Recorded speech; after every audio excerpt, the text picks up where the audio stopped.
ददाति स्वपदान्तिकम्। वन्देऽहं श्रीगुरु श्रीयुतपदकमलम् श्रीगुरुन् वैष्णवांश्च श्रीरूपं साग्रजातं सहगण रघुनाथन्वितं तं सजीवम् साद्वैतं सावधूतं परिजन सहितं श्रीकृष्ण चैतन्य देवं श्रीराधा कृष्ण पादान सगण ललिता श्री विशाखान्वितान् हे कृष्ण करुणा सिंधु दीनबन्धु जगत्पते गोपेश गोपिका कांत राधा कांत नमोस्तुते। सप्त कांचन गौरांगी श्री राधे वृंदावनेश्वरी वृषभानुसुते प्रणमामि हरे। वाञ्छाकल्पतरुभ्यश्च कृपा सिन्धुभ्यैव च पतितानां पावनेभ्यो वैष्णवेभ्यो नमो नमः। श्रीकृष्ण चैतन्य प्रभु नित्यानंद श्री अद्वैत गदाधर श्रीवासादि गौर भक्तवृंद। हरे कृष्णा कृष्ण कृष्ण हरे हरे हरे राम राम राम हरे हरे। हरे कृष्णा। श्रीला प्रभुपाद ने जय। सर्वने जय श्री कृष्ण। हरे कृष्ण दीप्ति माता जी। धन्यवाद दीप्ति माता जी। हरे कृष्ण सर्वे ने। श्रीला प्रभुपाद की जय। श्री राधा गोविंद ने प्रणाम। हरे कृष्ण सुरेश प्रभु जी। तो आज આપણે લેશું ભગવદ ગીતાનું અધ્યાય નંબર 11 જેનું નામ છે વિશ્વરૂપ દર્શન। આમાં ભગવાન શ્રી કૃષ્ણ પોતાનું વિશ્વરૂપના દર્શન કરાવે છે અર્જુનને અને અધ્યાય શરૂ થાય છે અર્જુનની એક યાચિકા દ્વારા, આપણે કહી શકીએ કે દરખાસ્ત દ્વારા, વિનંતી દ્વારા અથવા તો એક એપ્લિકેશન મૂકે છે ભગવાન શ્રી કૃષ્ણ સમક્ષ। તો પહેલા શ્લોકમાં ભગવાન શ્રી કૃષ્ણ કહે છે, અર્જુન કહે છે, અર્જુને કહ્યું, આપે જે અત્યંત ગુહ્ય આધ્યાત્મિક વિષયોનો મને ઉપદેશ આપ્યો છે તે શ્રવણ કરીને હવે મારો મોહ દૂર થઈ ગયો છે। એટલે કે આપણે જોયું અત્યાર સુધીમાં ભગવાન શ્રી કૃષ્ણે જે બધું આધ્યાત્મિક જ્ઞાન આપ્યું એ બધું ગુહ્ય જ્ઞાન છે। આ બધું જ્ઞાન આપણને બીજે ક્યાંયથી મળે નહીં અને એ સાંભળીને પછી હવે અર્જુન કહે છે કે શ્રવણ કરીને એટલે કે સાંભળીને મારો મોહ દૂર થઈ ગયો છે। એટલે કે અર્જુનનો બધો મોહ ત્યારે દૂર થઈ ગયો। હવે અર્જુન આપણે જાણીએ છીએ કે પહેલા અધ્યાયમાં જે અર્જુનના પ્રશ્નો હતા, વિટંબણાઓ હતી, કન્ફ્યુઝન હતા, ડાઉટ હતા અને બધા આપણે કહી શકીએ કે ભાઈ આપણે આ સાંસારિક બધા મોહથી ત્યારે મોહિત થયેલો હતો અને આ રીતે એનો ત્યારે સંપૂર્ણ રીતે મોહ દૂર થાય છે। હવે હજી આગળ અર્જુન બીજા શ્લોકમાં કહે છે, હે પ્રભુ, હે યોગેશ્વર, જો હું આપને આપના વિશ્વરૂપના દર્શનનો અધિકારી લાગતો હોઉં એટલે કે લાયક લાગતો હોઉં તો કૃપા કરીને મને આપના તે અનંત વિશ્વરૂપના દર્શન આપો। એટલે કે અહીંયા હવે અર્જુન ભગવાન શ્રી કૃષ્ણ સમક્ષ યાચિકા મૂકે છે, દરખાસ્ત મૂકે છે કે જો આપના જે વિશ્વરૂપ દર્શન જે છે એ જો એના જોવા માટે હું લાયક હોઉં અથવા તો આપને મને સમજતા હો કે દેખાડવા લાયક છે તો આપ મને એ વિશ્વરૂપના દર્શન આપો। આવી રીતે અર્જુન ભગવાન શ્રી કૃષ્ણ સમક્ષ યાચિકા મૂકે છે। હવે આ યાચિકા બી શું કામ મૂકે છે? તો આપણે જોઈએ કે ગઈકાલના અધ્યાયમાં આપણે 10મા અધ્યાયમાં જેમાં આપણે વિભૂતિ યોગ જોયો એ અધ્યાયમાં 42મો શ્લોક હતો। એમાં ભગવાન શ્રી કૃષ્ણ અર્જુનને કહે છે છેલ્લે, પરંતુ હે અર્જુન, જ્યારે 19થી શ્લોક લઈને 19માંથી લઈને 42 શ્લોક સુધી ભગવાન શ્રી કૃષ્ણ પોતાનો વૈભવ અને ઐશ્વર્ય બધું વર્ણવે છે। એ બધું કીધા પછી હવે અર્જુનને કહે છે, પરંતુ હે અર્જુન, આ સર્વ વિગતવાર જ્ઞાનની શી જરૂર છે? હું તો માત્ર એક અંશ માત્રથી એટલે એક નાનકડા પાર્ટ રૂપે આ સમગ્ર બ્રહ્માંડને વ્યાપીને ધારણ કરું છું। એટલે હવે અર્જુનને થાય છે ઈચ્છા કે જો આખું આ સમગ્ર બ્રહ્માંડ બધી જગ્યાએ વિશ્વ અથવા સૃષ્ટિમાં જો ભગવાન વ્યાપક છે અને એ પણ એક એમના પાર્ટ રૂપે છે, એક અંશ રૂપે છે અથવા તો એક આપણે કહીએ ને કે ટીપ ઓફ ધ આઈસબર્ગ, આંગળીના ટેરવા રૂપે છે, તો ભગવાનનું વિશ્વરૂપ દર્શન કેવું મોટું હશે। એટલે કે આના સંદર્ભમાં પછી અર્જુન આવી રીતે ભગવાન શ્રી કૃષ્ણને પોતાના વિશ્વરૂપ દર્શન દેખાડવાની યાચિકા મૂકે છે. આપણે જે માની લો કોઈ જગ્યાએ શોપિંગ કરવા ગયા હોઈએ અને એ દુકાનમાં ગયા હોઈએ અને આપણે માની લો કોઈ લેડીઝ શોપિંગ કરવા ગઈ છે, સાડીની શોપિંગ કરવા, ત્યારે ઓલો દુકાનદાર શું કહે છે કે ભાઈ મારી પાસે ઘણી બધી વેરાયટીઓ છે, તમારે કઈ ટાઈપની સાડી જોવે છે બોલો. સેલું છે, કાંજીવરમ છે, પછી ઢાકાઈ છે, કોટનની સાડી છે, ટાંગાઈ છે, એવી રીતે બધું વર્ણવે તમારે અને બધાના સેમ્પલ મૂકે. ત્યારે પછી શું કે ઠીક છે, મને આ ટાઈપની સાડીનામાં તમે ડિફરન્ટ કલર્સ ને બધું ડિઝાઇન ને બધું દેખાડો. એટલે કે આવી રીતે જ્યારે ભગવાન શ્રી કૃષ્ણે કીધું કે આ હું સેમ્પલ રૂપે અથવા અંશ માત્ર બધા આખા બ્રહ્માંડને વ્યાપીને રહેલો છું, ધારણ કરું છું, તો એવી રીતે પછી આજે અર્જુનને ઈચ્છા થાય છે કે ભગવાનનું વિશ્વરૂપ દર્શન કેટલું મોટું હશે, કેટલું વિશાળ હશે. એટલા માટે ભગવાન શ્રી કૃષ્ણની યાચિકા મૂકે છે અને સાથે સાથે પણ વિનયપૂર્વક કહે છે કે જો આપ મને લાયક સમજતા હો, આપ મને એને લાયક સમજતા હો તો મને આપનું એ વિશ્વરૂપ દર્શન દેખાડવાની કૃપા કરો, હું આપને વિનંતી કરું છું. હવે આ જ્યારે અર્જુન ભગવાન શ્રી કૃષ્ણને કહે છે ત્યારે ભગવાન પછી પોતાનું વિશ્વરૂપ દર્શન દેખાડવાનું શરૂ કરે છે. એટલે કે ચોથા શ્લોકમાં જ્યારે ભગવાન શ્રી કૃષ્ણ સમક્ષ અર્જુન યાચિકા મૂકે છે, મૂકવા પછી વર્ણવે છે, ત્યારે ચોથા, પાંચમા, છઠ્ઠા શ્લોકથી ભગવાન શ્રી કૃષ્ણ પોતાનું વિશ્વરૂપ દર્શન દેખાડવાનું શરૂ કરે છે. આના પ્રસ્થાથી આપણે કહી શકીએ કે ભાઈ આજે આપણને શું છે કે ભાઈ સૌ પ્રથમ પહેલા તો 2 થી 3 ચીજ સ્થાપિત થાય.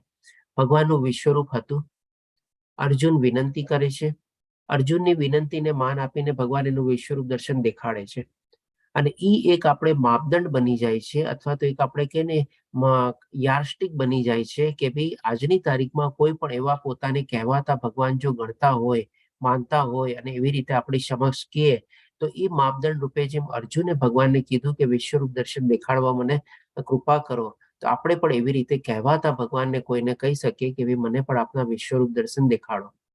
તો એ આપણી સામે સરસ આપણે કહીએ ને કે ભાઈ કોયડો ઉકેલાઈ જાય કે ભાઈ જો એ વિશ્વરૂપ દર્શન દેખાડી શકે તો માની શકીએ કે ભાઈ આ ભગવાન છે. બાકી નહીં તો કોઈ આજની તારીખમાં પોતાની જાતને ભગવાન કહી ન શકે. કારણ કે આજની તારીખમાં આપણે જોઈએ છીએ કે ઘણા બધા એવા આપણે લેભાગુ પોતાને ભગવાન તરીકે ગણાવે છે અને પૂજાવે છે. તો આ રીતે આપણે માપદંડ આપણે એમની સામે રજૂઆત કરી શકીએ. હવે પછી 7મા શ્લોકમાં ભગવાન શ્રી કૃષ્ણ કહે છે, હે અર્જુન, તું જે કંઈ જોવા ઈચ્છે છે તે હમણાં જ મારા આ દેહમાં જો. એટલે કે હમણાં ઓન ધ સ્પોટ ભગવાન શ્રી કૃષ્ણ પોતાનું વિશ્વરૂપ દર્શન દેખાડવાનું શરૂ કરે છે જેવું અર્જુન યાચિકા મૂકે છે ત્યારે. એવું નથી કે ભગવાન શ્રી કૃષ્ણ કહે છે ઉભો રહે. આજે જેમ કે આપણે કહીએ દુકાનદારને કે ઠીક છે મને તમે આ દેખાડો, ઓલું દેખાડો, આવી રીતે આમ દેખાડો, ત્યારે ઘણીવાર દુકાનદાર શું કે મારા આ શોરૂમમાં અત્યારે આટલો માલ છે, બાકીનો મારે બીજા શોરૂમમાંથી લાવવો પડશે, કાં તો પછી મારે ગોડાઉનમાંથી લાવવો પડશે, એવી રીતે કરવું પડશે. ભગવાન શ્રી કૃષ્ણ જરાય એવું કઈ કહેતા નથી અને કહે છે કે હમણાં જ તું અહીંયા મારા દેહમાં જો. એટલે કે ઓન ધ સ્પોટ ભગવાન શ્રી કૃષ્ણ પોતાનું વિશ્વરૂપ દર્શન દેખાડવાનું શરૂ કરે છે અને સાથે સાથે અર્જુનને કહે છે કે તું અત્યારે અને ભવિષ્યમાં પણ જે જોવા ઈચ્છતો હોય તે સર્વ આ વિશ્વરૂપમાં જોઈ શકીશ. એટલે કે પાસ્ટ અને ફ્યુચર જે કાંઈ પણ તારે જોવું હોય તું બધું આ વિશ્વરૂપ દર્શનમાં તું જોઈ શકીશ. અહીં એક જ સ્થાનમાં સ્થાવર અને જંગમ બધું સંપૂર્ણપણે અવસ્થિત છે. એટલે કે moving, non moving, living, non living બધી ચીજો તને આ જ જગ્યાએ મારા દેહમાં અત્યારે આ જ મોમેન્ટમાં બધું તને દેખાશે. એવી રીતે ભગવાન શ્રી કૃષ્ણ કહે છે કે બધું જ અહીંયા જ અવસ્થિત છે. હવે ભગવાન શ્રી કૃષ્ણ જ્યારે આ રીતે વિશ્વરૂપ દર્શન દેખાડવાનું શરૂ કરે છે 5મા, 6ઠ્ઠા અને 7મા શ્લોકથી, ત્યારે અર્જુનને છે ને કંઈ દેખાતું નથી. અર્જુન એની આંખો મીચે છે.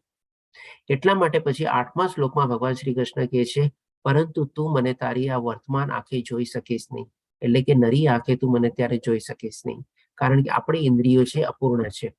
તેથી હું તને દિવ્ય નેત્રો આપું છું. એટલે કે ભગવાન શ્રી કૃષ્ણ એને દિવ્ય નેત્રો પ્રદાન કરે છે અને પછી કહે છે હવે તું મારા યોગેશ્વર્યને જો.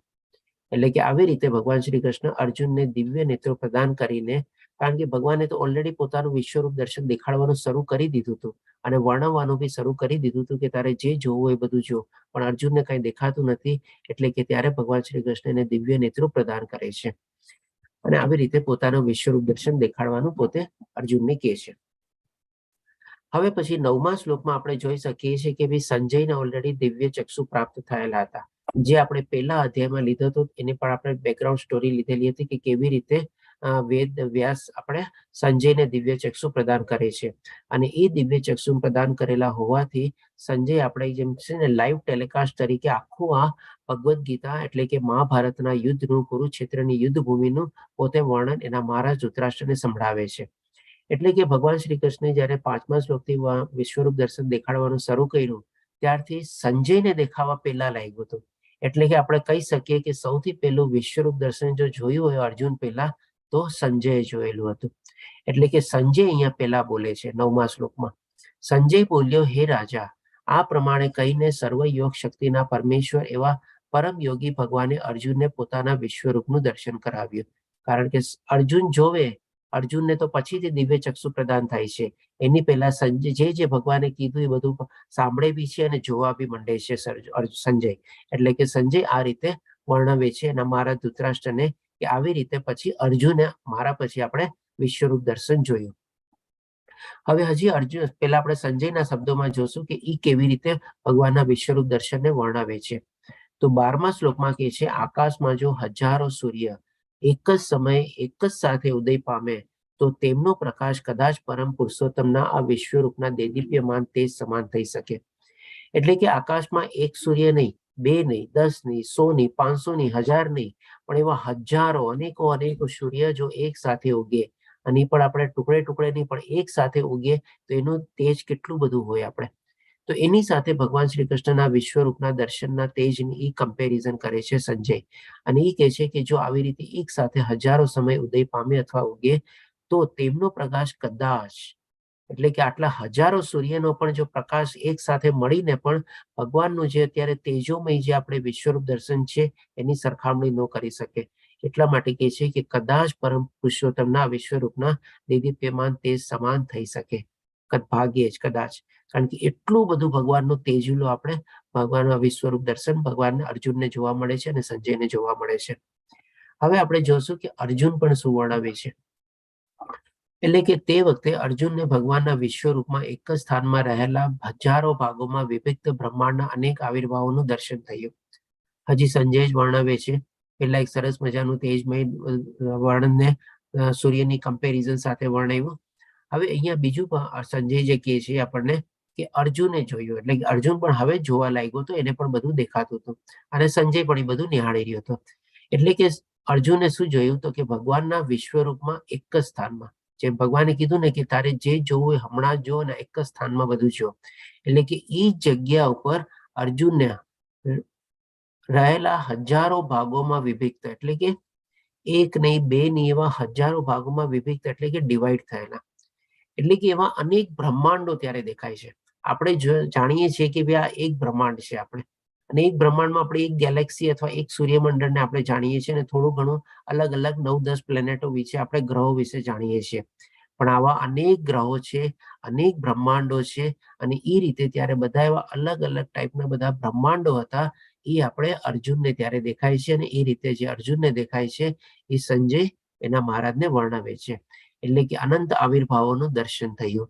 એટલે કે અનેક બ્રહ્માંડોના અલગ અલગ પાર્ટમાં ત્યારે અર્જુનને દર્શન થયેલા. હવે આપણે જોઈએ અર્જુનના શબ્દોમાં પોતે શું વર્ણવે છે ભગવાનનું વિશ્વરૂપ.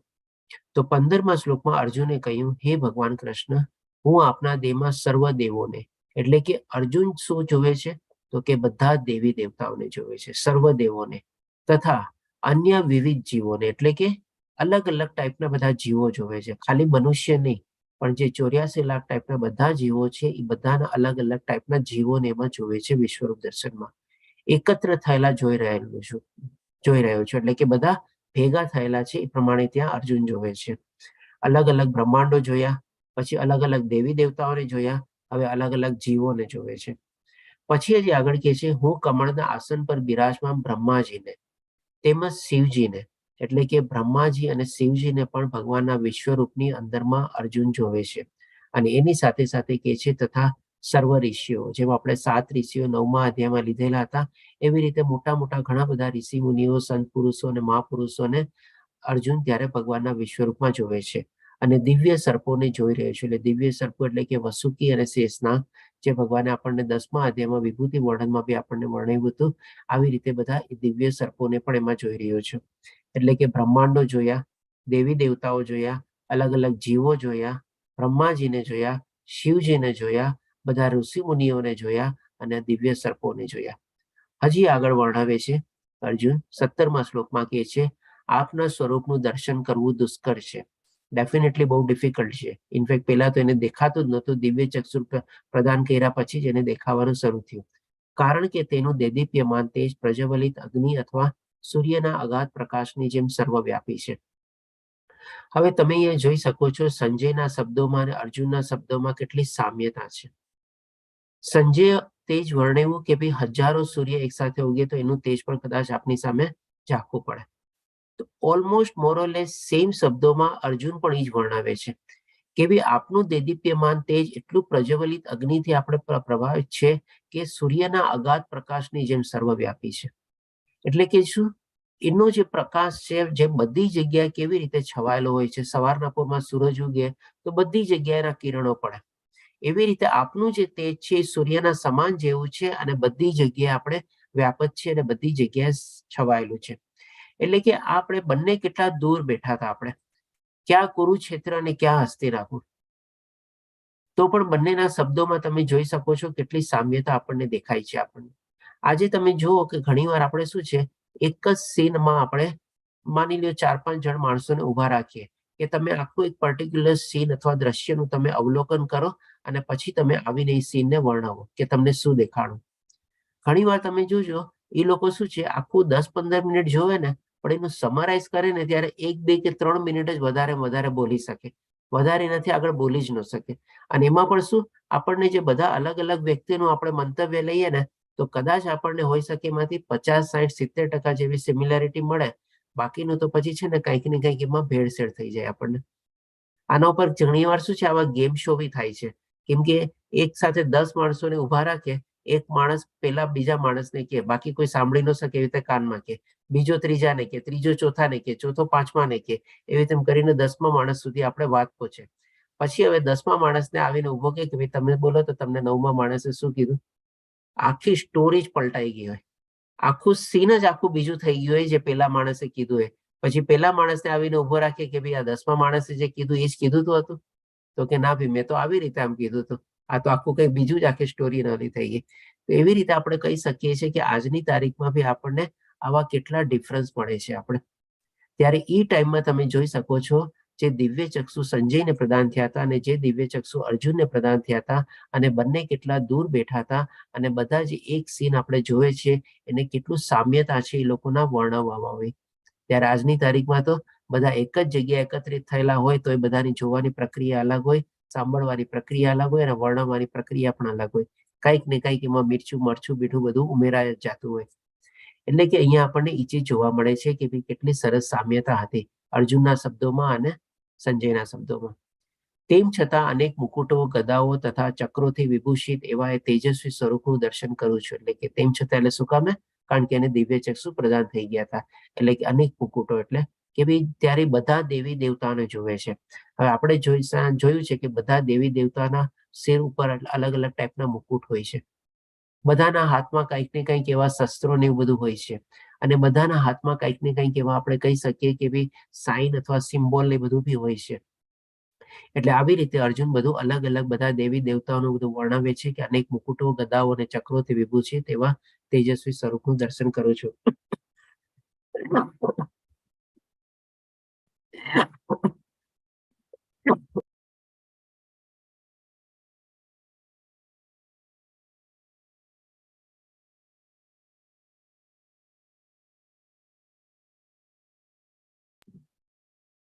હવે 19મા શ્લોકમાં અર્જુન કહે છે, સોરી માફી ચાહું છું, આપ આદિ, મધ્ય તથા અંતથી રહિત છો. એટલે કે અર્જુનને ત્યારે ભગવાન શ્રી કૃષ્ણનું જે વિશ્વરૂપ દર્શન જોવે છે એની નથી એને શરૂઆત દેખાતી, નથી કોઈ મિડલ પોઈન્ટ દેખાતો કે નથી કોઈને એન્ડ પોઈન્ટ દેખાતો. એટલા માટે કે છે બધાથી રહિત છો આપણે. આપણે જે માની લો કોઈ મોટા મ્યુઝિયમમાં કે એમાં ફરવા જઈએ ત્યારે આપણે ટિકિટ કપાવીને એન્ટ્રી કરીએ ત્યારે આપણને સ્ટાર્ટિંગમાં એક આપણને શું આખું મેપ આપવામાં આવે, અને મેપમાં વર્ણવેલું હોય, અલગ અલગ એરો ને બધું કરેલું હોય અથવા નંબર લખેલા હોય 1, 2, 3, 4 ને બધું.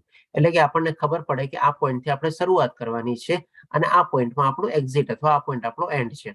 તો આવી રીતે જયારે ભગવાનનું વિશ્વરૂપ દર્શન જયારે અર્જુન જોવે છે ત્યારે આવા કોઈ એને સ્ટાર્ટિંગ પોઈન્ટ કે એન્ડ પોઈન્ટ દેખાતા જ નથી. એટલા માટે પોતે ભગવાન શ્રી કૃષ્ણને કહે છે કે આપ આદિ મધ્ય તથા અંતથી રહિત છો, આપ અપાર મહિમાશાળી છો, આપની ભુજાઓ અગણિત છે. કારણ કે એમાં બધા દેવી દેવતાઓની ભુજાઓ, મુકુટો ને બધું એમને દેખાતું હતું.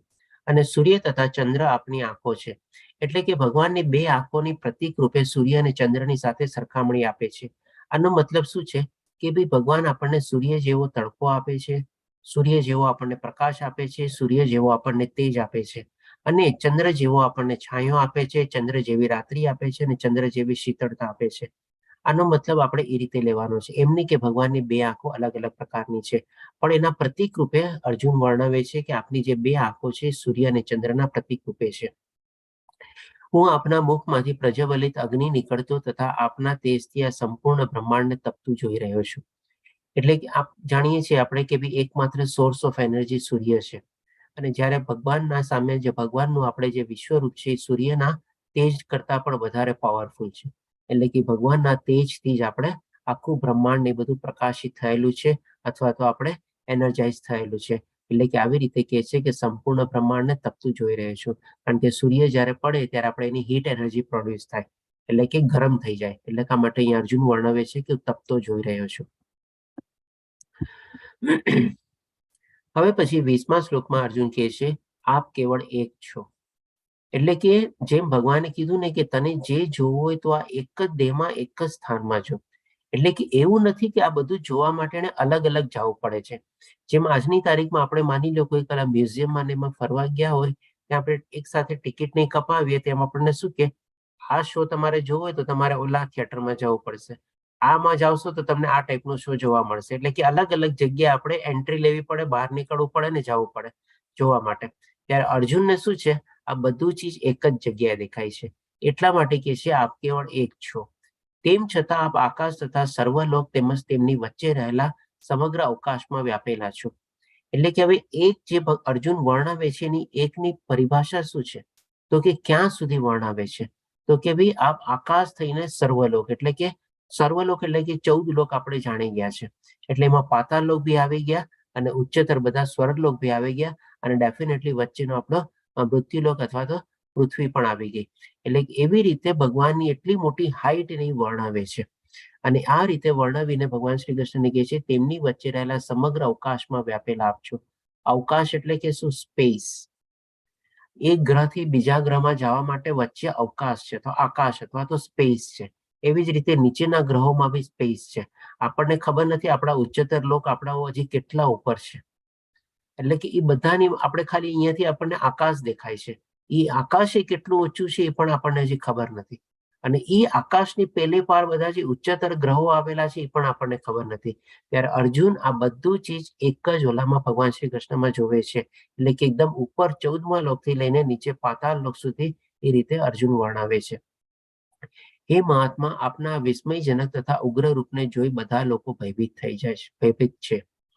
એટલે કે જ્યારે અર્જુન આ રીતે વર્ણવે છે ભગવાનનું વિશ્વરૂપ દર્શન, ત્યારે ઘણા લોકોને ભય બી લાગે છે. કોને ભય લાગે છે, તો કે અસુરોની બધાને લોકોને ભય લાગે છે. એ પણ અર્જુન આગળ બધાના શ્લોકમાં વર્ણવશે કે કોણ લોકો ભયભીત છે, અને કોણ આપને નમસ્કાર કરી રહ્યા છે, અને કોણ આપના સ્તુતિગાન ગાઈ રહ્યા છે. તો આ અર્જુન જે વર્ણવે છે એ રીતે આપણે સમજી શકીએ છીએ કે ભાઈ ખાલી દેવી દેવતાઓ સુધી ભગવાનનું વિશ્વરૂપ જે ફેલાયેલું હતું, અને નીચે પાતાળ લોકમાં બી જે ભગવાનનું વિશ્વરૂપ દર્શન ફેલાયેલું હતું, એટલે કે એ રીતે દેવી દેવતાઓ પણ ભગવાનના વિશ્વરૂપ દર્શનને જોવે છે, અને સાથે સાથે નીચે અસુર લોકોને પણ એમના દર્શન થાય છે. ભગવાનનું જે વિશ્વરૂપ દર્શન છે ને એ પણ આપણે છે ને 3 ભાગમાં વહેંચાયેલું છે. ભગવાનનું જે મસ્તક અને જે આપણે ઉપરનો ભાગ છે ને એ બધા ઉચ્ચતર લોક તરીકે છે. અને જે ભગવાનનો કમરનો ભાગ છે ને આપણે આ પૃથ્વીલોક અથવા તો પૃથ્વીલોક તરીકે છે, એટલે કે ભૂરલોક તરીકે. અને જે નીચેના ચરણથી લઈને આપણે જે ભાગ છે એ આપણે પાતાળ લોક તરીકે છે. એટલે કે આ રીતે અર્જુન જે ભગવાનનું વર્ણન કરે છે એ આવી રીતે 14 લોક તરફમાં આપણે વર્ણવાયેલું છે. હવે પછી 24મા શ્લોકમાં અર્જુન કહે છે હે સર્વવ્યાપી વિષ્ણુ, આકાશને સ્પર્શતા, એટલે કે એકદમ ટોપ સુધી અનેક તેજસ્વી રંગથી શોભતા આપને આપના વિસ્ફરિત મુખોને અને આપના અત્યંત જ્યોતિર્મય આંખોને જોતા જ મારા ચિત્ત ભયથી વિગ્રહ થયું છે. એટલે કે અર્જુન જે ત્યારે વિશ્વરૂપ દર્શન જોવે છે બ્લેક એન્ડ વ્હાઇટ નહોતું, કલરફુલ દર્શન હતું. એટલા જ માટે અહીંયા પોતે વર્ણવે છે તેજસ્વી રંગથી શોભતા. તમે કહેશો કે ભાઈ ત્યારે તો જે બ્લેક એન્ડ વ્હાઇટ ટીવી આવતા હતા તો પછી કલરફુલ ક્યાંથી દેખાણું? અર્જુનને ડેફિનેટલી દિવ્ય ચક્ષુ પ્રદાન હતા અને એમાં આખું ટોટલી અલગ અલગ રંગોથી શોભતું ભગવાનનું વિશ્વરૂપ દર્શન દેખાય છે. અને એવી રીતે ત્યારે પછી હવે અર્જુન બી થોડો વિગ્રહ થાય છે, એટલે થોડો ગભરાઈ જાય છે. આથી હું મારા ચિત્તના ધૈર્ય કે શાંતિને હવે જાળવી શકું તેમ નથી. કારણ કે આવું જે દ્રશ્ય હતું એ પહેલી વાર જોવામાં આવેલું અર્જુનને, અને એ પોતે થોડી વાર જોઈને બધું વિસ્મયપૂર્વક, આશ્ચર્યપૂર્વક અથવા તો અચરજપૂર્વક બધું જોવે તો છે, પણ પછી હવે થોડોક ગભરાઈ જાય છે કે આ હું શું જોઈ રહ્યો છું, શું મને આ દેખાય છે. એટલે કે આવી રીતે પોતે અર્જુન પોતાની સ્થિતિ વર્ણવે છે કે હું કેવી રીતે મારું ધૈર્ય અત્યારે ગુમાવી બેઠેલો છું. પછી હવે 26મા અને 27મા શ્લોકમાં હજી આગળ વર્ણવે છે, કારણ કે હવે પછી પાછો પોતાને યાદ કરે છે કે હું ક્યાં છું. એટલે કે પોતે અત્યારે યુદ્ધ ભૂમિમાં ઉભો લે છે અને યુદ્ધ ભૂમિમાં શું થવાનું છે ચાલો એ તો જોઉં. જેમ ભગવાને કીધું ને કે ભાઈ ભવિષ્ય અને ભૂતકાળ તારે જે જોવું હોય તો બધું અહીંયા જો. એટલે કે હવે અર્જુન પોતે એ જોવાની થોડી ઘણી કોશિશ કરે છે, કારણ કે એટલું બધું બધી જ જગ્યાએ ઉપર નીચે આગળ પાછળ, જેમ આપણે કહીએ ને 10 દિશામાં એને ભગવાનનું વિશ્વરૂપ દર્શન જ દેખાય છે. 10 દિશા એટલે કે ઉત્તર, દક્ષિણ, પૂર્વ, પશ્ચિમ, ઈશાન, વાયવ્ય, અગ્નિ, નૈઋત્ય, એટલે કે 8, અને ઉપર અને નીચે આવી રીતે આમ 10 દિશામાં એને ભગવાનનું વિશ્વરૂપ દર્શન જ દેખાય છે. અને ક્યાંય એને શરૂઆત, મધ્ય કે અંત દેખાતો નથી. એટલે કે ઇન્ફાઇનાઇટ અથવા લિમિટલેસ ભગવાનનું વિશ્વરૂપ દર્શન દેખાય છે. એટલે ક્યાં જોવું એ પોતાને ખબર નથી પડતી, શું જોવું એ નથી ખબર પડતી. એટલે કે હવે અત્યારે 26મા અને 27મા શ્લોકમાં એ વર્ણવે છે કે ભાઈ ધૃતરાષ્ટ્રના બધા પુત્રો, એના 100 પુત્રો, પોતાના સર્વ સહાયક રાજાઓ, એની સાથે પણ જે રાજાઓ લડવા આવ્યા હતા, જે મહારથીઓ લડવા આવ્યા હતા એ બધા, એની સાથે સાથે કોણ? શહીદ ભીષ્મ, દ્રોણ, કર્ણ તેમજ અમારા મુખ્ય યોદ્ધાઓ.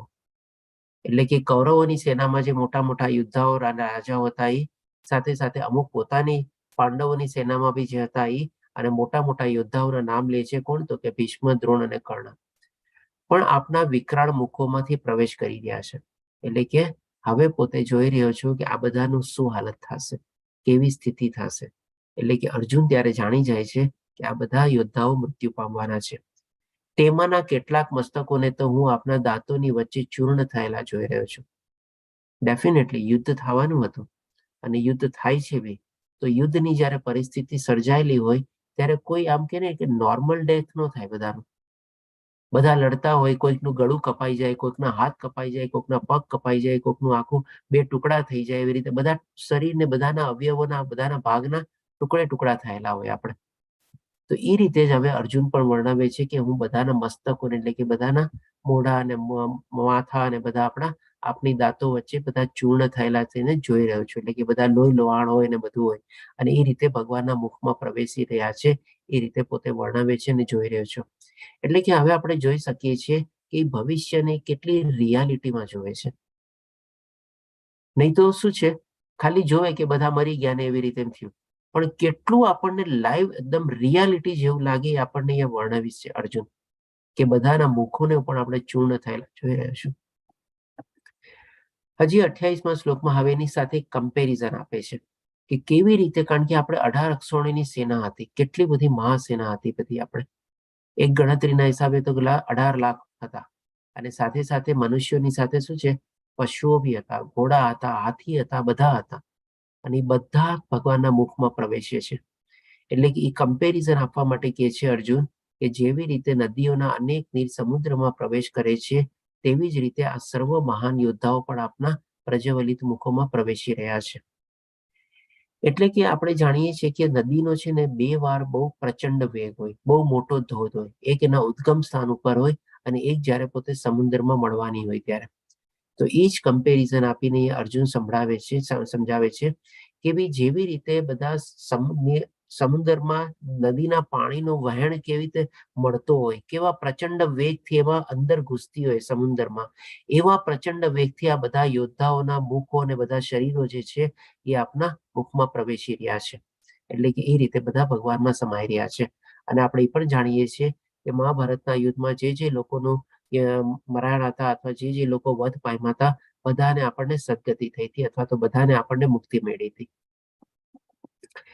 હવે આ બધું જોયા પછી અર્જુન હજી પોતે પોતાનું બેલેન્સ જાળવી શકતો નથી. એટલે કે હવે ભગવાન શ્રી કૃષ્ણને પૂછે છે, એટલે 31 શ્લોકમાં એક આપણે પ્રશ્ન તરીકે પૂછે છે કે હે દેવાધિદેવ, આવા ઉગ્ર રૂપધારી આપ કોણ છો? તે મને કૃપા કરીને કહો. હું આપને નમસ્કાર કરું છું. કૃપા કરી આપ મારી ઉપર પ્રસન્ન થાઓ. આપ આદ્ય ભગવાન છો. હું આપના વિશે જાણવા ઈચ્છું છું, કારણ કે હું આપની આ લીલા પ્રવૃત્તિની બાબતથી અજાણ છું. ડેફિનેટલી પહેલી વાર જોયું હતું. એટલે કે ભગવાનને નમસ્કાર કરીને કહે છે કે ભગવાન, આ બધું આટલું મોટું વિશ્વરૂપ દર્શન દેખાડીને તમે મને શું દેખાડવા માંગો છો? આપ કોણ છો? આપણી આ બધી જે લીલા જે છે એ બધી હું પ્રથમ વાર જોઈ રહ્યો છું, અને મને એની જાણ પણ નથી અને મને ખબર બી નથી. એટલે આપ કયા રૂપમાં અત્યારે કેવું આવું ઉગ્રધારી રૂપ આપ ધારણ કરીને શું દેખાડવા માંગો છો, અથવા શું સાબિત કરવા માંગો છો? આવી રીતે એક આપણે કહી શકીએ કે પ્રશ્ન પૂછે છે ભગવાન શ્રી કૃષ્ણ સમક્ષ. એના ઉત્તરમાં પછી ભગવાન શ્રી કૃષ્ણ 32મા શ્લોકમાં જવાબ આપે છે. પૂર્ણ પુરુષોત્તમ પરમેશ્વર બોલ્યા, હું સર્વ વિશ્વનો મહાવિનાશ કાળ છું.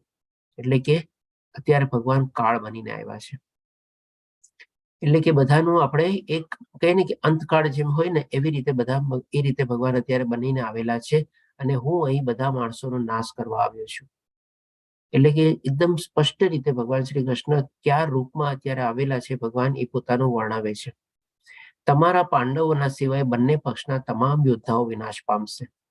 એકદમ સ્પષ્ટ રીતે અર્જુનને કહી દે છે કે પાંડવો છોડીને, તમારા 5 જણ છોડીને બધા યોદ્ધાઓ, તારી સેનાના, કૌરવ સેનાના, પાંડવના પુત્રો, ગુરુ દ્રોણાચાર્ય, ભીષ્મ પિતામહ, કર્ણ, જયદ્રથ બધા જે છે નાશ પામશે. એકદમ સ્પષ્ટ રીતે અર્જુનને એ રીતે વર્ણવે છે. હવે સ્ટાર્ટિંગમાં જેમ આપણે જોયું કે સૂર્યની સાથે કમ્પેરિઝન કરે છે, ત્યારે હું એક ચીજ આપને કહેતા ભૂલી ગયો હતો કે રોબર્ટ ઓપનહેમર કરીને એનું નામ સાંભળ્યું હશે, જેણે આપણે એટમ બોમ્બનો આવિષ્કાર કર્યો. તો એને એકવાર પૂછવામાં આવે છે કે આપને શેના ઉપરથી પ્રેરણા મળી, કે આપણે આ કેવી રીતે એટમ બોમ્બનો આવિષ્કાર કર્યો?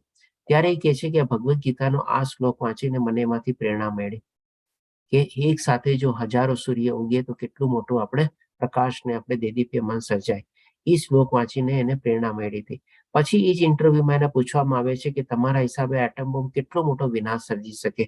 ત્યારે ફરીથી આ 32મા શ્લોકનો રેફરન્સ આપે છે કે આ આખી દુનિયાનો વિનાશ કરી શકે છે. એટલો બધો આ પાવરફુલ એટમ બોમ્બ અથવા ન્યુક્લિયર બોમ્બ છે આપણે. તો આ રીતે આપણે સંદર્ભમાં સમજ્યા શ્લોકના સંદર્ભમાં કે ભાઈ આજના તારીખમાં બી સાયન્ટિસ્ટ લોકો જો ભગવદ્ ગીતાને ફોલો કરે તો એમાંથી કેટલું બધું જ્ઞાન મેળવી શકે. જેમ સ્ટાર્ટિંગમાં કહે છે ને કે સંજય કહે છે ને કે અર્જુને શું જોયું, તો કે ભગવાનના ઈ જ રૂપમાં અનેક વિવિધ બ્રહ્માંડો જોયા. આજે કોઈ ઈ એક શ્લોક વાંચીને ખાલી બીજા બ્રહ્માંડની પણ વિચારણા કરે, કલ્પના કરે તો કેટલું બધું સંશોધન કરી શકીએ આપણે. અને એવા તો કેટલાય બ્રહ્માંડો હશે, હજી કોઈને ખબર જ નથી. આપણે તો હજી આપણે કહે ને 9 ગ્રહ સુધી જ આપણે નથી પહોંચી શક્યા. હજી મંગળ ગ્રહ ઉપર સંશોધન ઉપર કેટલું બધું ચાલે છે. એ પણ તો એક ગેલેક્સીનો એક ગ્રહ ગયું છે ખાલી. એવા તો કેટલા બ્રહ્માંડો છે, જે પ્રમાણે અર્જુનને જોયું અને સંજય જોયું ને વર્ણવ્યું એ પ્રમાણે. હવે પછી આપણે જોઈએ કે 33મા શ્લોકમાં ભગવાન શ્રી કૃષ્ણ હજી આગળ કહે છે, માટે ઉઠ. એટલે કે ફરીથી એને મોટિવેટ કરે છે, પ્રેરણા આપે છે. યુદ્ધ કરવા કટિબદ્ધ થા, એટલે કે યુદ્ધ માટે એને પ્રેરિત કરે છે. અને યશ અર્જિત કર, એટલે કે એકદમ 100% ગેરંટીની સાથે અર્જુનને કહે છે કે યશ અર્જિત કર, એટલે કે તારી જ વિજય નિશ્ચિત છે. તારા શત્રુઓને જીતીને સમૃદ્ધ રાજ્યને ભોગવ. એ પણ આગળની સ્થિતિ બી કહે છે કે હસ્તિનાપુરની ગાદી અને સમૃદ્ધ રાજ્ય અને આખા વિશ્વ ઉપર તું જ રાજ કરી શકીશ. કારણ કે મોટા મોટા બધા રાજાઓ તો ત્યારે એ યુદ્ધભૂમિમાં બધા નાશ પામ્યા હશે. એટલે એ બધા જે રાજ્ય રાજા વગરના થઈ જશે એ પણ તો તારા અંડરમાં જ આવી જશે બધા. એટલે કે સમૃદ્ધ રાજ્યને ભોગવ. મારી યોજના દ્વારા તો તેઓ બધા મૃત્યુ પામેલા જ છે. એટલે કે આના ઉપરથી આપણને ખબર પડે છે કે આ બધો એક ભગવાનનો પ્લાન હતો. કારણ કે ભગવાને શું કીધું હતું, જેમ આપણે ચોથા અધ્યાયમાં જ ભગવાન કહે છે ને કે હું દુષ્ટોનો વિનાશ કરવા આવું છું, અધા અવતરું છું, પ્રગટ થાવ છું. તો એક ભગવાનનો મોટિવ હતો ને, એક પર્પઝ હતો ને.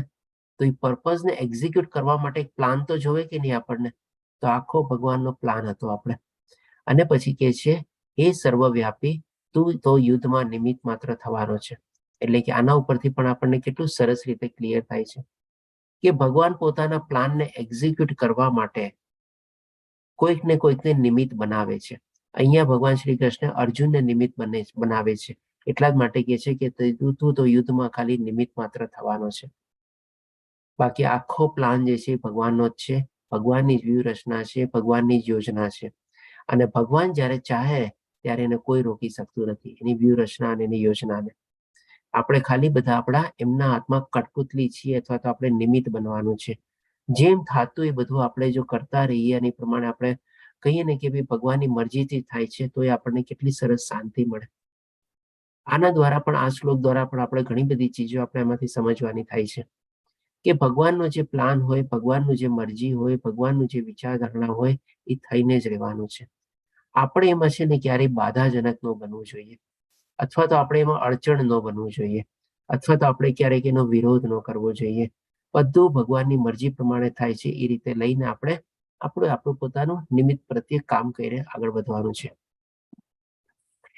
હવે પછી 36મા શ્લોકમાં અર્જુન કહે છે, અર્જુનને કહ્યું, હે ઋષિકેશ, આપના નામના શ્રવણથી જગત હર્ષ પામે છે અને એ રીતે બધા વ્યક્તિ લોકો આપના પ્રતિ અનુરુદ્ધ થાય છે.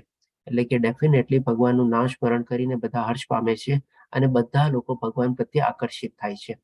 સિદ્ધ પુરુષો આપને સાદર નમસ્કાર કરી રહ્યા છે.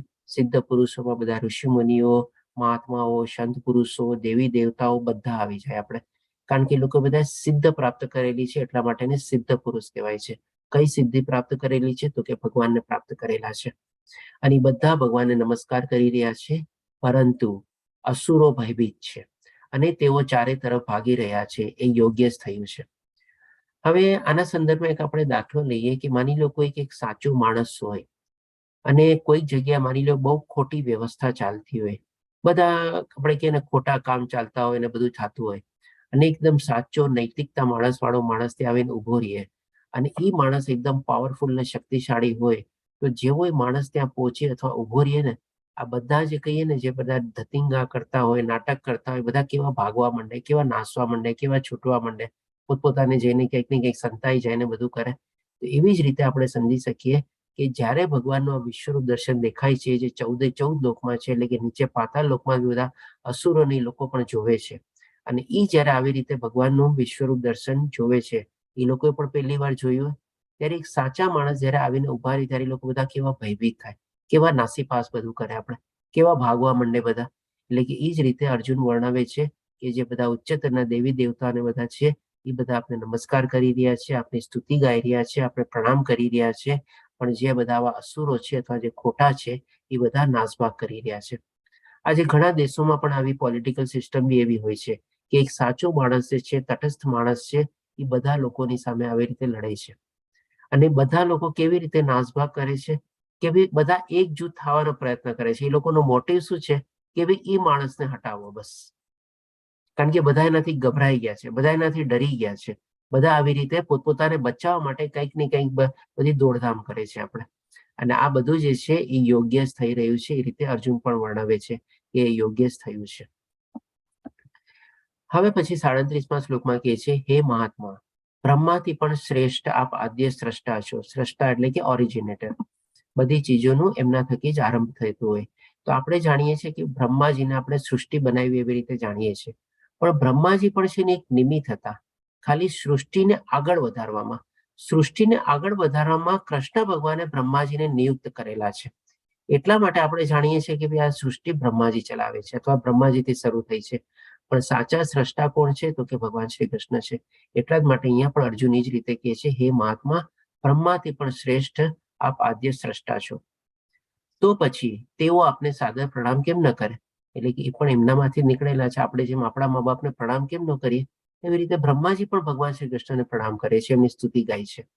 હે અનંત, હે દેવેશ, હે જગન નિવાસ, આપ જ પરમ અવિનાશી સ્ત્રોત છો. એટલે કે ક્યારેય વિનાશ ન થવા વાળા સ્ત્રોત આપ એકલા જ છો. કારણ કે બ્રહ્માજીનું પણ આયુષ્ય છે, એ પણ વિનાશપૂર્વક છે આપણે કે, અને એ પણ એમનું આયુષ્ય થાય પૂરું થાય ત્યારે એ નાશ થશે અને ફરીથી પાછું આખું સૃષ્ટિનું પુનઃસર્જન કરશે. તો એ પુનઃસર્જન કોણ કરશે? ફરીથી ભગવાન શ્રી કૃષ્ણ જ કરશે. ફરીથી પાછા કોઈ બીજા બ્રહ્મા આવશે. એટલે કે ભગવાન શ્રી કૃષ્ણને એવી રીતે પરમ અવિનાશી સ્ત્રોત તરીકે વર્ણવે છે છો. સર્વ કારણોના કારણરૂપ છો તથા ભૌતિક જગતથી પર છો. એટલે કે બધા કારણની પાછળનું કારણ ભગવાન શ્રી કૃષ્ણ જ છે, અને ડેફિનેટલી આ ભૌતિક જગતથી અથવા તો આધ્યાત્મિક જગતથી બધાથી પર છે ભગવાન શ્રી કૃષ્ણ. પછી હવે ભગવાન શ્રી કૃષ્ણ સમક્ષ 41માં અને 42માં શ્લોકમાં પોતે પ્રણામ કરી નમસ્કાર કરી અને ભગવાનને પાસે માફી માંગે છે. શું કામ એ માફી માંગે છે અને કેવી રીતે માફી માંગે છે પણ આપણે જોઈએ. તો 41માં અને 42માં શ્લોકમાં અર્જુન કહે છે, આપને મારા મિત્ર તરીકે માનીને મેં હે કૃષ્ણ, હે યાદવ, હે સખા જેવા અવિચારી સંબોધનથી બોલાવ્યા છે, કારણ કે હું આપના મહિમાથી અજાણ હતો. ભગવાન શ્રી કૃષ્ણે પણ ઘણા બધા અધ્યાયમાં કીધું જ છે ને અર્જુનને, તું મારો મિત્ર છે, તું સખા છે, તું મારો પ્રિય છે. તેવી રીતે અર્જુન પણ શું ભગવાન શ્રી કૃષ્ણને પ્રિય સખા સમજતો હતો, મિત્ર સમજતો હતો અને પોતાને ગાઢ મિત્ર સમજતો હતો. એટલે કે બંને મોરલેસ આપણે કહી શકીએ કે સમકાલીન ઉંમરના હતા અને બંને એકબીજા સાથે સખા જેવો સંબંધ, એટલે કે ને ક્લોઝ ફ્રેન્ડ જેવો રિલેશન હતું. હવે જ્યારે ક્લોઝ ફ્રેન્ડ હોય ત્યારે આપણે શું છે, આપણે એકબીજાને આપણે સાચા નામથી ઘણીવાર ઓછા બોલાવીએ. જેમ કે માની લો કોઈકનું નામ રાજેશ હોય તો આપણે એને શું કહીએ, એ રાજ્યા, એ રાજુ.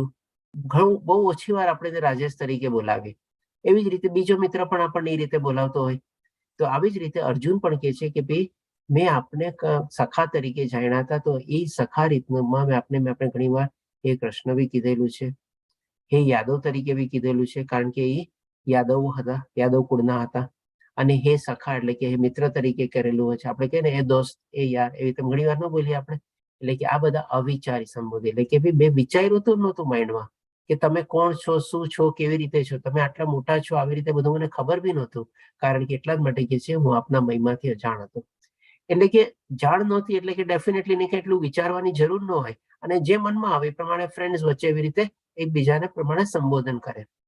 એટલા માટે કે છે મેં મૂર્ખામીથી કે પ્રેમવશ થઈને જે કંઈ કર્યું હોય તે માટે કૃપા કરી મને ક્ષમા કરો. એટલે કે હવે જ્યારે ભગવાનનો એને મહિમા જોયો અને ભગવાનનું જ્યારે વિશ્વ દર્શન નિહાળ્યું, ત્યારે હવે ભગવાન શ્રી કૃષ્ણ સમક્ષ પોતે માફી માંગે છે કે જે મેં આવી રીતે આપને જો કઈ બોલ્યું હોય તો. મેં ઘણી વાર વિનોદમાં એટલે કે મજાક મસ્તીમાં, વિશ્રામ સમયે, સાથે સૂતી વખતે, સાથે બેઠા હોઈએ ત્યારે અથવા સાથે જમતી વેળા, કોઈ વાર એકલા તો કોઈ વાર ઘણા મિત્ર વચ્ચે આપનો અનાદર કર્યો છે. જેમ બધા મસ્તીઓમાં ચાલતું હોય, બધા મિત્રો વચ્ચે ચાલતું હોય, એકલા બધાની સાથે સૂતી વખતે, ખાતી વખતે, ઉઠતી વખતે, બેસતી વખતે કાંઈ પણ આપણે સંબોધન રીતે મજાક મસ્તી કરીએ, ક્યારેક ક્યારેક એવું બધા આપણે બોલી બી નાખીએ. આ બધા માટે કહે છે કે ભાઈ જો હવે હે અચ્યુત, આપ કૃપા કરી આપ મારા આ સર્વ અપરાધોને ક્ષમા કરો. એટલે કે આ બધા મેં જાણતા અજાણતા જે બધા અપરાધો કર્યા છે, આપને અવિચારી સંબોધનથી મેં બોલાવ્યા છે, આપની મેં મજાક મસ્તી કરી છે, ક્યારેક એવા વચનો બોલ્યા છે બધાની સાથે કે એકલામાં અને ગમે તે અલગ અલગ ટાઈમે, તો એ બધા માટે હું આપની ક્ષમા ચાહું છું. આવી રીતે અર્જુન ભગવાન શ્રી કૃષ્ણ સમક્ષ આવી રીતે પોતાની ક્ષમા માંગે છે. પછી 45માં શ્લોકમાં કહે છે, મારા માટે અભૂતપૂર્વ એવા આપના વિશ્વરૂપના દર્શન કરીને હું આનંદ વિભોર થયું છે. ડેફિનેટલી એના માટે અભૂતપૂર્વ જ હતા, ફર્સ્ટ ટાઈમ જોયા હતા એને બી, અને એ રીતે ભગવાનના વિશ્વરૂપના દર્શન કરીને પોતે આનંદ વિભોર તો થયો જ છે. એટલે કે પુલકિત બી થયો છે, ખુશ બી થયો છે, પણ સાથે સાથે તેની સાથે મારું મન ભયથી વિચલિત પણ થયું છે. તો આના સંદર્ભમાં એક માની લો આપણે એક દાખલો લઈએ. માની લો કોઈક આપણને ફરવા જવાનો બહુ શોખ હોય, માની લો આપણે લાઈવ વોલ્કેનો જેમ હોય છે ને ઇન્ડોનેશિયામાં ને બધામાં, કે બી એકદમ ત્યાંથી લાવા ને બધું નીકળતું હોય, આપણને જોવાનો ઘણો શોખ હોય. આપણે સરસ મજાની ટિકિટ બિકિટ બુક કરીને આપણે ત્યાં જઈએ અને ત્યાં આપણે લાઈવ વોલ્કેનો જોઈએ. આપણે હવે એ જ્યારે જોઈએ થોડી વાર આપણને છે ને આનંદ થાય કે હા, જો મારું જે સ્વપ્ન હતું એ પૂરું થઈ ગયું, જે કેટલા વખતથી મારી ઈચ્છા હતી જિંદગીમાં કે મારે આવો એક લાઈવ વોલ્કેનો જોવો છે, એ મારી ઈચ્છા પૂરી થઈ ગઈ. પણ પછી જ્યારે એમાંથી ગરમ ગરમ એકદમ લાવા નીકળતો હોય, 2, 5, 10 મિનિટ જોઈએ પછી છે ને વધારે વાર આપણાથી જોઈ ન શકાય. પછી આપણને લાગે કે ચાલો બહુ જોઈ લીધું, હવે અહીંયાથી નીકળીએ આપણે. એવી જ રીતે એક બીજો એક્ઝામ્પલ છે, જેમ કે માની લો આપણે નાયગ્રા ફોલ જોવા ગયા. હવે નાયગ્રા ફોલ જોવા જ ગયા હોય ત્યારે તો આપણે બહુ જ એક્સાઇટેડ હોઈએ, હા કેટલો સરસ, વર્લ્ડનો એક આપણે કહીએ કે અજાયબી જેવું છે, નાયગ્રા ફોલ જોવો છે ને બધું. પણ એ ત્યારે થોડીક વાર જોઈએ ને પછી એટલો બધો પ્રચંડ ધોધ આવતો હોય, પવનના સુસવાટા વાગતા હોય, અવાજ આવતો હોય અને બધી જગ્યાએ પાણી પાણી ને બધું આમ હોય ને, પછી આપણે જે જગ્યાએ ઉભા હોય ને ત્યાંથી આપણે પોતે છે ને થોડા ધ્રુજવા માંડીએ, ચાલ હવે નથી જોવાતું, બહુ જોઈ લીધું. તો એવી જ છે ને અર્જુનની સ્થિતિ થઈ હતી. આ વિશ્વરૂપ દર્શન એને બહુ ઈચ્છા રાખીને ભગવાને વિનંતી તો કરી, ભગવાને દેખાડ્યું બી, અને સ્ટાર્ટિંગમાં બધું જોઈને ઘણો આનંદ વિભોર બી થયો, ઘણો એક્સાઇટેડ થઈ ગયો, આ કેટલું સરસ વિશ્વરૂપ દર્શન ને બધું છે. પણ સાથે સાથે હવે થોડો ઘણો ભયથી વિચલિત બી થાય છે. એટલા માટે પોતાની સ્થિતિ જે છે એ વર્ણવે છે. આગલા શ્લોકોમાં બી વર્ણવે છે કે હું મારું ધૈર્ય જાળવી શકતો નથી. પછી કે છે, હે દેવેશ, હે જગદાકાર, આપ મારી ઉપર પ્રસન્ન થાઓ અને મને પુરુષોત્તમ પરમેશ્વર રૂપે આપના ભગવત સ્વરૂપના પુનઃ દર્શન આપો. જેમ આપણે એ જગ્યાએ ગયા હોય ત્યારે 5-10 મિનિટ પછી આપણે કહે ને, ચાલો બધું બહુ થઈ ગયું, હવે ચાલો ચાલો બધા ચાલો નીકળીએ આપણે હવે. આપણી સાથે ઘણી વાર આપણા બાળકો હોય તો આપણા બાળકો કે પપ્પા હવે વધારે જોવાતું નથી, ચાલો નીકળીએ, બહુ જોઈ લીધું. એવી જ રીતે હવે અર્જુન પણ ભગવાન શ્રી કૃષ્ણને કહે છે કે ભાઈ, આપ મારી ઉપર પ્રસન્ન થાઓ, આપનું આ વિશ્વરૂપ દર્શન હવે સમાપ્ત કરો અને આપણા મને પુનઃ દર્શન આપો કે જે રીતે હું મિત્રના રૂપમાં આપને જોતો હતો એ રીતે મને એ રીતે દેખાડો. એટલા માટે પછી હજી આગળ ભગવાન શ્રી કૃષ્ણને વિનંતી કરીને કહે છે 46મા શ્લોકમાં, હે વિશ્વરૂપ, હે 1000 ભુજાઓવાળા પ્રભુ, હું આપના મુકુટધારી ચતુર્ભુજ સ્વરૂપના દર્શન કરવા ઈચ્છું છું. એટલે કે આવી રીતે વિશ્વરૂપ દર્શન જોઈ લીધું. હવે એની મહત્વાકાંક્ષા શું છે? તો કે ભાઈ આપનું ચતુર્ભુજ રૂપ મારી જોવાની ઈચ્છા છે. કારણ કે અનેક ભુજાઓ જોઈ લીધી, અનેક મુકુટો જોઈ લીધા, અનેક શસ્ત્રો જોઈ લીધા, બધું જોઈ લીધું. હવે એને એમ થાય છે કે હું ચતુર્ભુજ રૂપ જોઉં, કે જેમાં આપ મસ્તકે મુકુટ અને આપની ભુજામાં શંખ, ચક્ર, ગદા તથા પદ્મ ધારણ કરેલા છો. તે જ રૂપના દર્શન કરવાની મને અભિલાષા છે. એટલે કે આવી રીતે ભગવાન શ્રી કૃષ્ણ સમક્ષ ફરીથી એક યાચિકા મૂકે છે, દરખાસ્ત મૂકે છે કે ભાઈ આપના ચતુર્ભુજ રૂપના મને દર્શન કરાવો. હવે એ સાંભળીને પછી ભગવાન શ્રી કૃષ્ણ જે આગળ કહે છે, અર્જુનને કહે છે 48મા શ્લોકમાં, હે કુરુવીર શ્રેષ્ઠ, તારાથી પૂર્વ મારા આ વિશ્વરૂપને કોઈએ કદી જોયું નથી. કારણ કે આ ભૌતિક જગતમાં મારા આ રૂપનું દર્શન ન તો વેદ ધ્યાનથી, કે ન તો યજ્ઞ કરવાથી, કે ન તો દાનથી, કે સત્કર્મ કરવાથી અથવા તો કઠોર તપ કરવાથી પણ થઈ શકે છે. એટલે કે ડેફિનેટલી અર્જુને પહેલી વાર જોયું હતું ત્યારે વિશ્વરૂપ દર્શન પોતાના જિંદગીમાં. અને સાથે સાથે હવે ભગવાન શ્રી કૃષ્ણ વર્ણવે છે કે ભાઈ આની પહેલા કોઈએ આ રીતે વિશ્વરૂપ દર્શન જોયું નથી જે અત્યારે જે તે જોયું. અને આ વિશ્વરૂપ દર્શન કોઈ ગમે તેટલી તપસ્યા કરી લે, કોઈ ગમે તેટલી સાધના કરી લે, ગમે તેટલા આપણા વેદ ધ્યાન કરી લે, ગમે તેટલા શાસ્ત્રોનું પઠન કરી લે, કે ગમે તેટલું દાન પુણ્ય કરી દે, અથવા તો ગમે તેટલા સારા કર્મો કરે, તેમ છતાં પણ એના આ વિશ્વરૂપના દર્શન કદાપી થઈ શકે નહીં. આ રીતે પોતે વર્ણવે છે ભગવાન શ્રી કૃષ્ણ. પછી હવે ભગવાન શ્રી કૃષ્ણ કહે છે 49મા શ્લોકમાં, તું મારા આ ભયાનક રૂપને જોઈને અત્યંત વ્યથિત થયો છે. એટલે કે જે પ્રમાણે અર્જુન વર્ણવ્યું કે ભાઈ તું અત્યારે હું વ્યથિત થયેલો છું, મારું બેલેન્સ ખોઈ બેઠો છું અને ભયભીત થયેલો છું, વિચલિત થયેલો છું, અથવા મૂંઝાઈ ગયો છું. એટલા માટે કહે છે તથા મૂંઝાઈ ગયો છે, હવે તે ભલે સમાપ્ત થાય. એટલે કે આમ કહીને ભગવાન શ્રી કૃષ્ણ પોતાનું વિશ્વરૂપ દર્શન જે છે એ સમાપ્ત કરે છે અથવા તો મિનિમાઇઝ કરે છે. હે મારા ભક્ત, સર્વ વ્યથામાંથી તું મુક્ત થા. એટલે કે તારે કોઈ એવી ચિંતા કરવાની જરૂર નથી, ત્યારે કોઈ એવું દુઃખનું કારણ નથી. હવે તું શાંત મનથી તને ગમતા તારા સ્વરૂપનું દર્શન કરી શકે છે. હવે અર્જુનને કયું ગમતું હતું ત્યારે? તો કે ચતુર્ભુજ ગમતું હતું. એટલે એને ભગવાને શ્રી કૃષ્ણ કીધું કે ભાઈ આપના ચતુર્ભુજ રૂપના દર્શન કરવાની મારી અભિલાષા છે. તો એ રીતે ભગવાન શ્રી કૃષ્ણ પોતાનું વિશ્વરૂપ દર્શન સમેટીને ભગવાન પોતાનું ચતુર્ભુજ રૂપ દર્શન અર્જુન સમક્ષ પ્રગટ કરે છે અથવા દેખાડે છે, જેમાં શંખ, ચક્ર, પદ્મ, ગદા ભગવાન ધારણ કરેલા છે એના 4 હાથોમાં. આવી રીતે ભગવાનનું ચતુર્ભુજ રૂપ દર્શન ભગવાન દેખાડે છે. હવે પછી 50મા શ્લોકમાં સંજય કહે છે, આ બધું જે સંજય બી જોયું, જે અર્જુને વર્ણવ્યું, પેલા સંજય એના શબ્દોમાં વર્ણવ્યું, પછી બધું અર્જુને વર્ણવ્યું એના શબ્દોમાં. હવે અર્જુને જે પ્રમાણે અભિલાષા રાખી એ પ્રમાણે ભગવાન એના ચતુર્ભુજ રૂપનું દર્શન બી દેખાડ્યું. હવે સંજય પણ એ બધું ત્યાં જોતો હતો. એ સંજય કહે છે, સંજય ધૃતરાષ્ટ્રને કહ્યું, અર્જુનને આ પ્રમાણે કહ્યા પછી પૂર્ણ પુરુષોત્તમ પરમેશ્વર કૃષ્ણએ તેમનું અસલી ચતુર્ભુજ રૂપ પ્રગટ કર્યું અને છેવટે પોતાનું દ્વિભુજ રૂપ દર્શાવી ભયત્રસ્ત અર્જુનનું ધૈર્ય વધાર્યું. એટલે કે અર્જુન જે ભયભીત હતો, વિચલિત હતો, પોતાનું ધૈર્ય ગુમાવી બેઠો હતો, પહેલા તો પોતાનું વિશ્વરૂપ દર્શન સમેટ્યું. એ સમેટીને એની જે અભિલાષા હતી એ પણ પૂર્ણ કરે છે. ભગવાનનું ચતુર્ભુજ રૂપ દર્શન બી પોતે દેખાડે છે, શંખ, ચક્ર, પદ્મા, ગદા વાળું, 4 હાથ વાળું. અને પછી ફરીથી પાછા નોર્મલ એટલે કે દ્વિભુજા રૂપ જે છે, જે શરીરધારી રૂપ છે, એટલે કે ભગવાનના અર્જુનના મિત્ર તરીકે, સખા તરીકે જે અર્જુન જોતો હતો પહેલા, એ જ રૂપમાં ભગવાન શ્રી કૃષ્ણ ફરીથી પાછા આવી જાય છે અર્જુન સમક્ષ અને અર્જુનનો ધૈર્ય વધાર્યો. એટલે કે એને ફરીથી એને મોટિવેટ કર્યો. કારણ કે અર્જુનને શું લાગે છે કે આમાં મારા મિત્ર ક્યાં છે? આજે ભગવાનનું વિશ્વરૂપ દર્શન હું જોઉં છું, આમાં મારા મિત્ર ભગવાન શ્રી કૃષ્ણ ક્યાં છે? આજે જેમ કે માની લો આપણે કંઈક ફરવા જઈએ અને બાળકોને એની સાથે ગયા હોય અને પપ્પા કોઈ ચીજ લેવા ગયા હોય અને થોડી વાર પછી મોડેથી આવે, બાળકો કેટલા ચિંતિત થઈ જાય. પપ્પા કેમ આવ્યા નહીં? પપ્પા કેમ આવ્યા નહીં? ક્યાં છે મારા પપ્પા? ક્યાં છે મારા પપ્પા? એવું થાય ને. એવી જ રીતે ભગવાન શ્રી કૃષ્ણના વિશ્વરૂપ દર્શનમાં એને ભગવાન ક્યાંય ઓછા દેખાય છે અને બધી જગ્યાએ આ બધું પોતે બધું જોવે છે. એટલે એને લાગે છે કે હું જેની સાથે મારા જે મિત્ર છે ભગવાન શ્રી કૃષ્ણ, ઈ ક્યાં ગયા આમાં? એટલે કે આવી રીતે પોતે બધાના વિચલિત થવાનું અથવા વ્યતીત થવાના બધા અલગ અલગ કારણો બી છે. એ કારણમાંનું એક આ છે કે ભઈ પોતે ભગવાનને ત્યારે ભગવાનના મિત્રને ત્યાં જોતો નથી. એટલા માટે પોતે વ્યથિત થાય છે અને ભગવાનને ચતુર્ભુજ રૂપ દેખાડવાનું વિનંતી કરે છે અને ભગવાન એ રૂપ દેખાડીને ફરીથી પાછાના નોર્મલ મિત્ર અથવા સખાના રૂપમાં આવી જાય છે અને પોતાનું દ્વિભુજ રૂપ દેખાડે છે કે જેથી કરીને અર્જુનને ધૈર્ય વધે.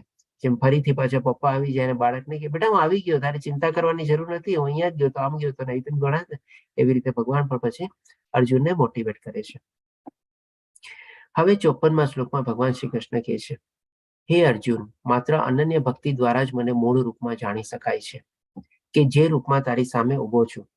એટલે કે ભગવાન ત્યારે ક્યાં રૂપમાં ઉભા હતા? તો કે દ્વિભુજા રૂપમાં હતા, શરીરધારી રૂપમાં હતા. એ જ રીતે મારું પ્રત્યક્ષ દર્શન પણ કરી શકાય છે. કેવળ આ જ રીતે તું મારા વિશેના જ્ઞાનના રહસ્યોને પામી શકીશ. એટલે કે જો ભગવાન વિશે જાણવું હોય, ભગવાન વિશે જ્ઞાન મેળવવું હોય, તો ભગવાનની ભક્તિ દ્વારા જ આપણે ભગવાનના મૂળ રૂપ એટલે કે દ્વિભુજા રૂપ, સરસ મજાનું શ્યામ સુંદર મુરલી મનોહર રૂપ, મુકુટધારી રૂપ, હાથમાં બંસરી અથવા હાથમાં આવી કે ગાયો ચરાવવા વાળી લાકડી એવી રીતે લીધેલા હોય, પિતાંબર ધારણ કરેલું હોય, ગળામાં માળા હોય, એ રૂપમાં જો આપણે ભગવાનની ભક્તિ કરીએ, ભગવાનનું સ્મરણ કરીએ, ભગવાનનું ચિંતન કરીએ, ભગવાનની સેવા કરીએ, ભગવાનનું પૂજન કરીએ, તો જ આપણે ભગવાનના રહસ્યોને અથવા જ્ઞાનને આપણે જાણી શકીએ. કારણ કે વિશ્વરૂપ દર્શન છે ને, ભગવાનનું એક બહુ અચરજમય રૂપ તો છે જ, ડેફિનેટલી નો ડાઉટ. પણ જે ભગવાનના સાચા ભક્તો હોય ને, એને ભગવાનના વિશ્વરૂપ દર્શનમાં છે ને એટલો ઇન્ટરેસ્ટ ન હોય જેટલો એને ભગવાનના દ્વિભુજા રૂપ અથવા તો શરીરધારી રૂપમાં ઇન્ટરેસ્ટ હોય. કારણ કે એમાંય ભગવાનની ભક્તિ કરી શકે. વિશ્વરૂપ દર્શનમાં છે ને આપણે ભગવાનની ભક્તિ ન કરી શકીએ. ખાલી એક આપણે અચરજપૂર્વક અથવા સરપ્રાઈઝ માટે જે બધું ચીજ જોવું હોય આપણે એ ચીજ એમાં જોઈ શકીએ. પણ ડેફિનેટલી આપણે ભગવાનની જો ભક્તિ કરવી હોય તો ભગવાનનું આપણે દ્વિભુજા રૂપમાં જ આપણે ભક્તિ કરી શકીએ. અને ભક્તિ જ એક એવો જ રસ્તો છે જે ભગવાન શ્રી કૃષ્ણ પણ પોતે કહે છે કે એના દ્વારા જ તું મને જાણી શકીશ અને મને મેળવી શકીશ. એટલે કે ભગવાનના વિશ્વરૂપ દર્શનનો આપણે જો ભક્તિ કરીએ તો એમાં આપણને ઓર ડિફિકલ્ટ થઈ જાય. એ ભક્તિ કરવી અને ભગવાનને પ્રાપ્ત કરવું અને ભગવાનને સમજવા આવી. પણ જો આવી તો ભગવાનના દ્વિભુજા રૂપમાં આપણે ભગવાનની ભક્તિ કરીએ તો આપણે એના રહસ્યોને બી સમજી શકીએ, ભગવાનને જાણી શકીએ અને એને પ્રાપ્ત કરવું પણ આપણા માટે ઘણું સહજ થઈ જાય. પછી અંતમાં છેલ્લામાં શ્લોકમાં 55મા શ્લોકમાં કહે છે, હે પ્રિય અર્જુન, સકામ કર્મ તથા માનસિક તર્ક વિતર્કના સંસર્ગ દોષથી રહિત થઈને જે મારી શુદ્ધ ભક્તિમાં પરાયણ રહ્યા છે, જે મારે માટે જ કર્મ કરે છે, જે મને જ જીવનનું પરમ ધ્યેય માને છે અને જે જીવ માત્ર પ્રતિ મૈત્રી ભાવ રાખે છે, તે નક્કી મને પામે છે. એટલે કે ફરીથી ભગવાન શ્રી કૃષ્ણ એ જ બધી ચીજ સમરાઈઝ કરે છે કે જે લોકો આવા બધા તર્ક વિતર્કમાં પડ્યા વગર સરસ રીતે મારી શુદ્ધ ભક્તિમાં પરાયણ હોય, જે પોતાનું નિત્ય કર્મ કરતો રહેતો હોય અને કૃષ્ણમય ભાવના યુક્ત થઈને નિષ્કામ કર્મમાં પરોવાયેલો હોય, જે પોતાના જીવનનું ધ્યેય જાણતો હોય કે ભગવાનની પ્રાપ્તિ જે આપણું ધ્યેય છે અને બધા જીવો પ્રત્યે સરસ મજાનો મૈત્રી ભાવ અથવા દયાપૂર્વક કોઈ ઈર્ષા કે એવું કઈ રાખ્યા વગર રહેતો હોય તો ડેફિનેટલી ભગવાનને પામે છે. તો આ રીતે આપણો અહીંયા 11મો અધ્યાય વિશ્વરૂપ દર્શન સંપૂર્ણ થાય છે. વાંચા કલ્પતરુભ્યશ્ચ કૃપા સિંધુભ્યૈવ ચ પતિતાનાં પાવનેભ્યો વૈષ્ણવેયો નમો નમઃ. હરે કૃષ્ણ કૃષ્ણ કૃષ્ણ હરે હરે, હરે રામ રામ રામ હરે હરે. શ્રીલા પ્રભુપાદ કી જય. શ્રી રાધા ગોવિંદ પ્રણામ. સુંદરમાં કોઈનો કોઈ પ્રશ્ન હોય તો લઈ શકીએ છીએ આપણે. હરે કૃષ્ણ. જી મહેશ પ્રભુજી.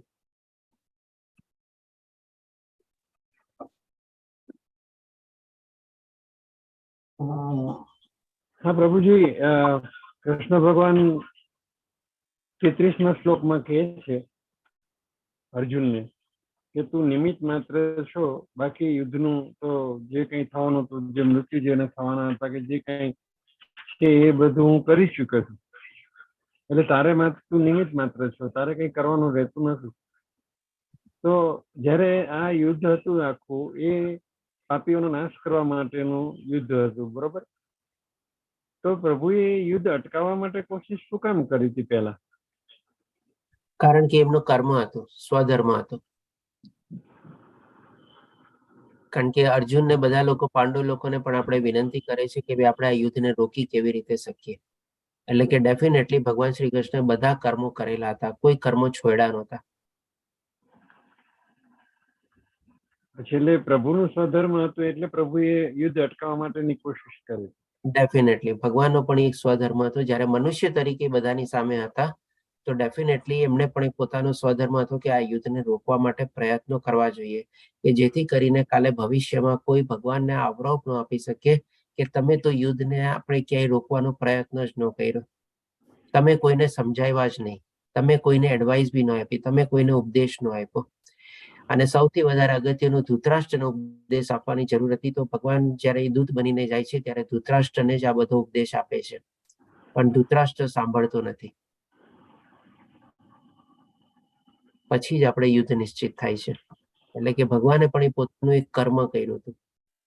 આજે જેમ કે માની લો દાખલો આપું તમને, માની લો આપણા ઘરમાં કોઈ છોકરો કે એવો હોય, દીકરો કે જે માની લો કોઈ ખોટા રસ્તે જતો હોય અથવા આડા રસ્તે જતો હોય. આપણે હવે મા બાપ તરીકે મા બાપને પણ ઘણું દુઃખ થતું હોય કે ભાઈ આ ખોટા રસ્તે જાય છે અથવા ખોટું કાર્ય કરે છે. તો મા બાપની પેલા જવાબદારી તો બને ને કે એને ઘરમાંથી કાઢી મૂક્યા પહેલા એને એકવાર વોર્નિંગ આપે કે બેટા આ હજી તો સુધરી જા, આજે તું કરસ એ ખોટું કરસ. અને માની લો એ વોર્નિંગ ને બી નો ગણકારે અને ઓર એવા ખરાબ કૃત્યોમાં જ આગળ ચાલતો રહીએ, ત્યારે જ એને મા બાપ શું કહી જે એવું પગલું ભરે કે જે આપણે એકદમ એક્સ્ટ્રીમ સ્ટેપ હોય કે ભાઈ ચાલો હવે તો તારે આ ઘરમાંથી નીકળવું જ પડશે. કે જેથી કરીને કોઈ આવીને એને પણ મા બાપને પણ દોષ તો ન આપી શકે. તમે તમારા દીકરાને સમજાવ્યો નહીં, એકવાર બી વાયડો નહીં, બીજા કોઈ પ્રયત્ન ન કર્યા. માની લો એના પોતાનાથી ન માનતા હોય તો શું કરે, જેના ઉપર એની અસર થતી હોય એને બી કે તમે એકવાર એને સમજાવો ને.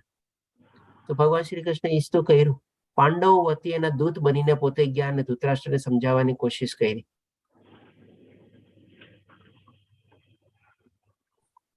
એટલે કે એનું પોતાનું કર્તવ્ય જ કર્મ કર્યું. હરે કૃષ્ણ પ્રભુજી. પ્રભુજી, આ જે જ્ઞાન છે, આ અર્જુનને વિશ્વરૂપ જે બતાવ્યું, એ વિશ્વરૂપ પેલા ચોથા અધ્યાયમાં ભગવાન એમ કહે છે આ જ્ઞાનને પેલા સૂર્યદેવ વિવસ્વાનને આપ્યું. ત્યારે એ 12 કરોડ વર્ષ પેલા ભગવાને જયારે જ્ઞાન આપ્યું ત્યારે આ વિશ્વરૂપ ત્યારે સૂર્યદેવને પણ નહીં બતાવ્યું હોય ને? હા પ્રભુજી, આપના કહેવા પ્રમાણે જે પ્રમાણે ભગવાન શ્રી કૃષ્ણ પોતે કહે છે કે આજ સુધી કોઈએ જોયું નથી અને હું અત્યારે દેખાડું છું, તું પ્રથમ છો, તો એના પ્રમાણે ડેફિનેટલી સૂર્યદેવને પણ નહોતું જોયું વિશ્વરૂપ દર્શન.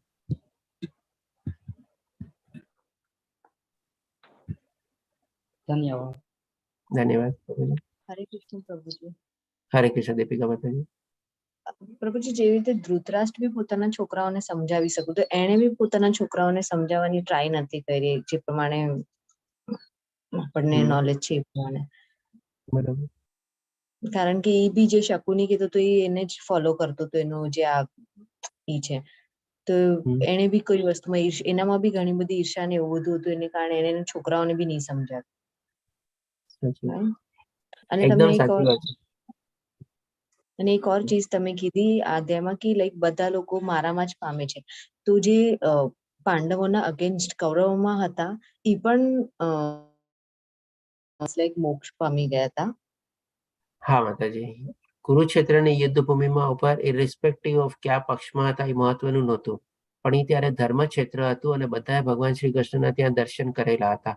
અને એ યુદ્ધ ભૂમિ ઉપર જે લોકો પણ મૃત્યુ પામે છે અથવા નિર્વાણ પામે છે, બધા ભગવાનને પ્રાપ્ત કર્યા હતા અને ભગવાન બધાની મોક્ષ અથવા મુક્તિ પ્રાપ્ત થઈ હતી, ઇવન કર્ણની પણ.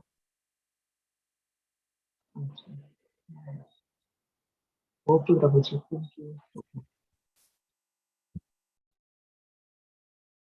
ચાલો, બીજા કોઈ પ્રશ્ન કોઈના? ચાલો, કાલે 12મો અધ્યાય છે ભક્તિ યોગ, એ આપણે લેશું. હરે કૃષ્ણ સર્વેને. હરે કૃષ્ણ. હરે કૃષ્ણ.